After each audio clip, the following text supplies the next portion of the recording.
کتنا پہنچ گیا؟ 71.2 ٹریلین، جبکہ مالی سال 2023 میں یہ 62.8 ٹریلین روپے تھا، یعنی 62.8 ٹریلین تھا۔ اس طرح ایک سال کے دوران قرضہ 8.34 یعنی تقریباً 8.5 ٹریلین اس میں اضافہ ہوا ہے، قرضے میں اضافہ ہوا ہے۔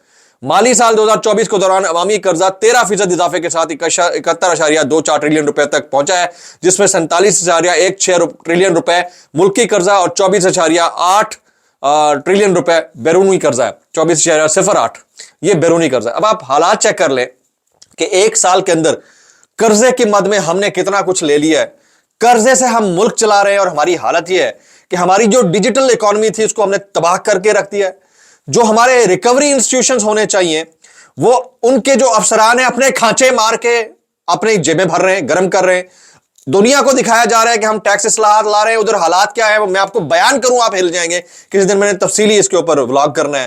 ہر محکمے کے اندر راشی 2 نمبر بندہ بیٹھا ہے جو اپنے عدلیوں کے ذریعے پیسے اکٹھے کر رہا ہے، بٹور رہا ہے اپنی ذات کے لیے، اپنے خاندان کے لیے۔ ایسا لگتا ہے کہ قبضہ مافیا بیٹھا ہوا ہے۔ یہ تجاوزات ہٹانے کے نام کے اوپر جو کچھ ہو رہا ہے، اس کے پیچھے بھی ہمارے پاس کچھ مصدقہ غیر مصدقہ اطلاعات ہیں جو وہاں کے مقامی بتاتے ہیں کہ متعلقہ انتظامیہ ان سے پیسے وصول کرنے کے لیے ان کو تنگ کر رہی ہے، جہاں تجاوزات نہیں بھی بنتی ہیں ان کو ڈکلیئر کر کے ان کے نام کے اوپر بھتہ وصول کیا جا رہا ہے۔ یہ بہت سارے ہمارے دوست ہیں جن کے ساتھ یہ واقعات پیش آئے ہیں، وہ بتا رہے ہیں، جو کلائنٹس ہیں وہ بتا رہے ہیں۔ تو اب حالات اب ایسے ہیں کہ جب ہر جگہ بدماشی لگی پڑی ہو تو پھر آپ کس سے سوال کریں، کس سے نہ کریں۔ تو اس وقت واحد جو اپوزنگ فورس ہے وہ کون سی ہے؟ وہ ہے پاکستان تحریک انصاف۔ اور ہماری آپ بتائیں یہ 2 نمبری یا قبضہ یا بدماشیہ سے چھٹکارا پانے کے لیے واحد ایک آپ کے پاس ڈسپیوٹ ریزالو کرنے کا جو ایریا بچتا ہے یا انسٹیٹیوٹ بچتا ہے، دیٹ از جوڈیشری۔ اور جوڈیشری کی حالت کیا ہے؟ میں ابھی تھوڑی دیر پہلے ڈیٹیلز اس کی پڑھ رہا تھا۔ جوڈیشری کی حالت تو ایسی ہے کہ رپورٹر سے ملاقات کرتے ہیں چیف جسٹس تو وہ جسٹیفائی کرتے ہیں کس چیز کو؟ یہ جو باقی ججز آئے ہیں ان کی تقرری کو جسٹیفائی کرتے ہیں، جنہوں نے خط لکھے تھے ان کو وہ درست تسلیم نہیں کرتے۔ یعنی جو قاضی فائز صاحب کی پالیسی تھی این وہی پالیسی ہمارے چیف جسٹس کی ہے۔ آپ عدالتوں سے ریلیف ملنا چاہیے، عدالتوں سے ہی آپ کو پتا ہے کہ ٹیکہ لگنا ہے۔ یہ معاملہ کوئی اتنا آسان معاملہ نہیں ہے، دنیا پوری دیکھ رہی ہے، اور دنیا کو جب یہ امپریشن مل رہا ہے تو اس کے بعد پیچھے بچتا کیا ہے؟ گرینڈ اپوزیشن الائنس میں نے بتا دیا۔ اب حکومت کیا حرکتیں کر رہی ہے؟ ایک طرف ہم دعویٰ کرتے ہیں ہم آپ کو پورا انٹرنیٹ دیں گے، ٹھیک ہے، اس کے بعد ہم دعویٰ کرتے ہیں ہم آپ کو 5G بھی دیں گے، پوری دنیا 7G تک چلی گئی، ہم 5G بھی دیں گے، ٹھیک ہے۔ اور ہماری حرکتیں کیا ہیں یہ چیک کیجئے گا۔ Government declare smart watches and fitness trackers as security risk. اندازہ کیجئے آپ، یعنی جو میں اسمارٹ واچ پہنتا ہوں وہ سیکورٹی رسک ہے، جو فٹنس بینڈ ہے جس سے میری ہیلتھ کا پتہ چلتا ہے وہ سیکورٹی رسک ہے کیونکہ وہ ٹریک ہو پاتی ہے، ٹھیک ہے۔ ایک وقت پہ آج سے تقریباً 10 سال پہلے یہ جو موبائل کا کیمرہ تھا یہ بھی سیکورٹی رسک بن گیا تھا۔ یہ کہا جا رہا تھا کہ وہ کیمرے والے موبائل الاؤ نہیں ہوں گے اس ملک کے اندر۔ پھر واٹس ایپ کے بارے میں کہا گیا۔ اب یہ حالت ہے، ہم ٹیکنالوجی اڈاپٹیشن کی بجائے ہم ٹیکنالوجی کے خلاف کھڑے ہو جاتے ہیں۔ ہم بالکل اس فٹ پرنٹ کے اوپر ہیں جب East India company printing press لائی تھی برے صغیر پاک و ہند کے اندر، تو مزدور اور علماء نے گٹھ جوڑ کر کے احتجاج شروع کر دیا تھا کہ مزدور کی اہمیت ختم ہو جائے گی، یہ مشین نہیں آنی چاہیے۔ 100 سال پیچھے کر دیا اس ساری سچویشن نے۔ پھر آخر میں جا کر پتا چلا کہ یہ مشین اصل میں مزدور دوست ہے کیونکہ مزدور نے ہی اس کو چلانا ہے۔ پرابلم سارا یہ ہے کہ ہمیں جو لوکیشن ٹریک ایکٹیویٹی ہے یہ پسند نہیں ہے۔ اس کی ریزن یہ ہے کہ ہو سکتا ہے اس کے اندر کوئی فلا ہو، لیکن ہر چیز کا ایک پازیٹیو یوزیج بھی ہے۔ اس پازیٹیو یوزیج کی طرف ہم کیوں نہیں جا رہے ہیں یہ سمجھ سے باہر ہے۔ اب آ جاتے ہیں امریکہ کے اندر۔ ڈان نے ایک بڑی سٹوری لکھی، میں آج اس کو پڑھ چکا ہوں۔ اب میں تھوڑی دیر پہلے فواد چودھری صاحب کا ٹویٹ دیکھ رہا تھا، وہ کہتے ہیں ٹرمپ نے ایک شخصیت ہیں ڈیرن بیٹی، ان کو under secretary for public policy تعینات کر دیا ہے۔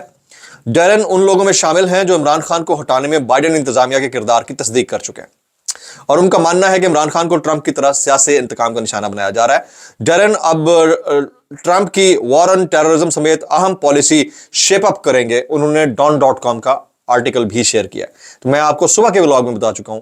یہ ڈیرن بیٹی ہیں، ریچرڈ گرینل ہیں، اس کے علاوہ زلمے خلیل زاد ہیں۔ یہ بڑی شخصیات ہیں جو کہ ایک الگ سے ڈائریکشن طے کر رہے ہیں, اور ان کی ڈائریکشن یہ بھی بتا رہی ہے کہ ان کی کچھ معاملات کے اوپر پالیسی چینج نہیں ہوئی. جیسے اسرائیل کا معاملہ ہے, اس کے اوپر پالیسی ان کی چینج نہیں ہوئی. اچھا, میں ایک اور اہم میٹر ہے وہ آپ کے ساتھ شیئر کرنا چاہتا ہوں. یہ جل لگا کے بالوں پہ 7 بجے کے شو میں ایک بندہ بیٹھتا ہے, اس کا نام حسن نقوی ہے. انہوں نے ایک ٹویٹ کیا ہوا ہے, ٹویٹ سنیے گا, بڑا انپورٹنٹ ہے. وہ کہتے ہیں آپ کو حامد میر, عمران ریاض, صدیق جان, سمینہ پاشا, چودھری غلام حسین, صابر شاکر, جمیل فاروقی, شہزاد اکبر جیسے لوگ کبھی نہیں بتائیں گے کہ وہ کشمیر جیسے تیسے ہر حکومت پاکستان کے سینے سے لگا کر رکھا, اور بھارت کی ہمت نہیں ہے اس کو اپنا حصہ بنانے, اس کو کشمیر کو عمران خان کی حکومت نے ٹرمپ سے ملاقات کے بعد بھارت کو بیچ دیا تھا. یہ پہلا حصہ ہے ان کے ٹویٹ کا, عمران خان نے بیچ دیا تھا. اچھا, یہ وہ کہتے ہیں حسن نقوی صاحب.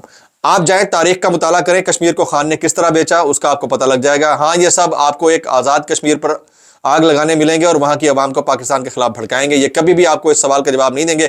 کہیں گے باجوہ نے کیا, باجوہ کو ڈیڈی بھی تو خان ہی کہتا تھا کیونکہ جوتے صاف کرنے میں لگا ہوا تھا بس, اور یہ ساری بات ہے.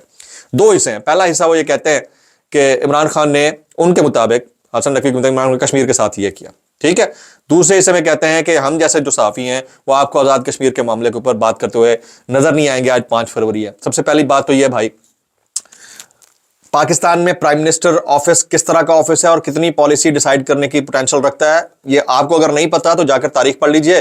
اگر وہ نہیں پڑھنا آتی تو انگریزی سیکھ لیجئے کسی سے, اور اگر کوئی نہیں ہو اور سکھا پا رہا تو میرے پاس آ جائے گا, میں سکھا دوں گا آپ کو تھوڑی بہت, ٹھیک ہے.